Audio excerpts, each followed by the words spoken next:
नमस्कार साथियों और प्यारे बच्चों। अनोखा प्रयास वेलफेयर सोसाइटी की ओर से आयोजित गणित कार्यशाला में मैं नेहा सैनी आपका स्वागत करती हूँ। बच्चों, कार्यशाला के दूसरे दिन हमारा टॉपिक है पूर्ण संख्याएं, जिन्हें हम इंग्लिश में होल नंबर्स कहते हैं। बच्चों, कार्यशाला के पहले दिन आपने सीखी प्राकृतिक संख्याएं। साधारणतः गिनती की संख्याओं को प्राकृतिक संख्या कहते हैं।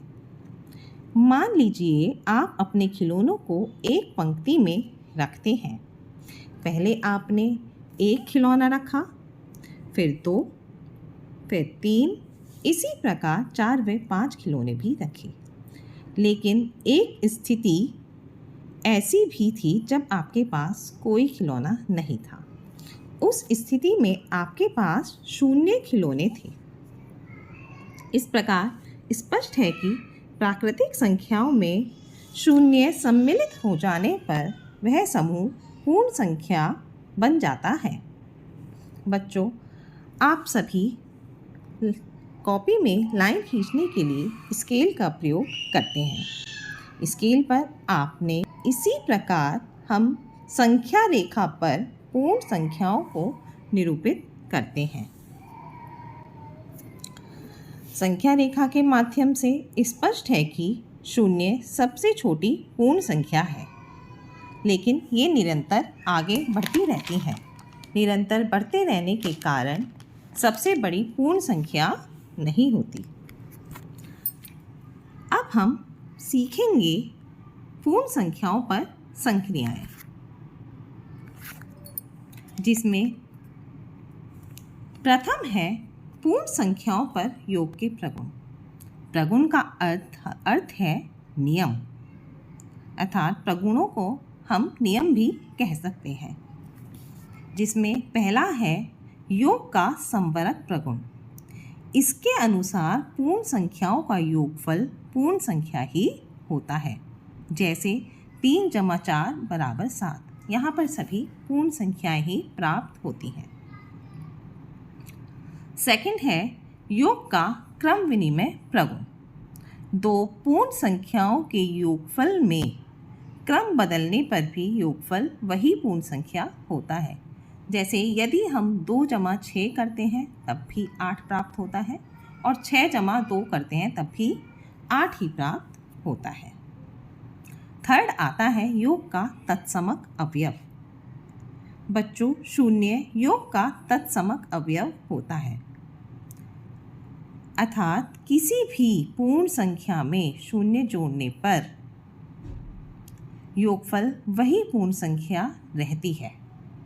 जैसे यदि हम 1 में 0 जोड़ें तब भी हमें 1 प्राप्त होगा, और 4 में 0 जोड़ें तब वही पूर्ण संख्या 4 प्राप्त होगी।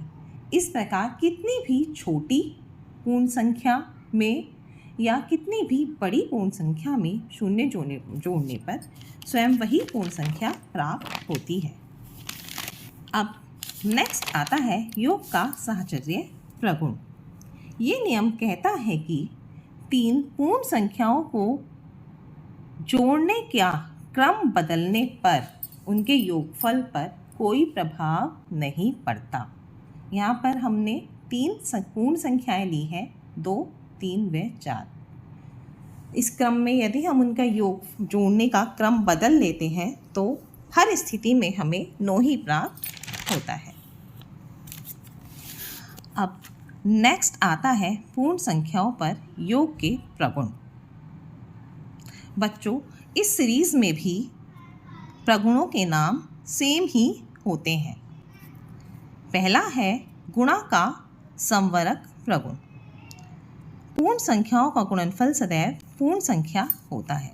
जैसे 2 × 5 = 10। यह बिल्कुल साधारण नियम है, और 2 पूर्ण संख्या 5 पूर्ण संख्या के गुणनफल पर प्राप्त पूर्ण संख्या 10 भी हमें पूर्ण संख्या प्राप्त होती है।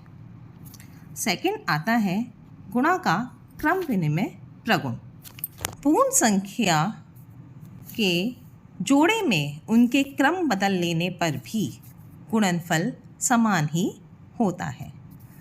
जैसे 3 गुणा 5 का गुणनफल भी 15 होता है और 5 गुणा 3 का गुणनफल भी 15 ही होता है, अर्थात उनके क्रम बदलने पर उनके गुणनफल पर कोई प्रभाव नहीं पड़ता। तीसरा है शून्य का गुणन प्रगुण। किसी भी पूर्ण संख्या व शून्य का गुणनफल सदैव शून्य ही होता है। अब वह पूर्ण संख्या कितनी भी छोटी हो सकती है या कितनी भी बड़ी, उसकी गुणा यदि हम शून्य से करते हैं तो हर स्थिति में हमें शून्य ही प्राप्त होता है। फोर्थ आता है गुणन का तत्समक अवयव। एक को गुणन का तत्समक अवयव कहते हैं, अतः किसी भी पूर्ण संख्या की गुणा 1 से करने पर वही पूर्ण संख्या प्राप्त होती है। यहाँ पर मैंने कुछ उदाहरण दिए हैं।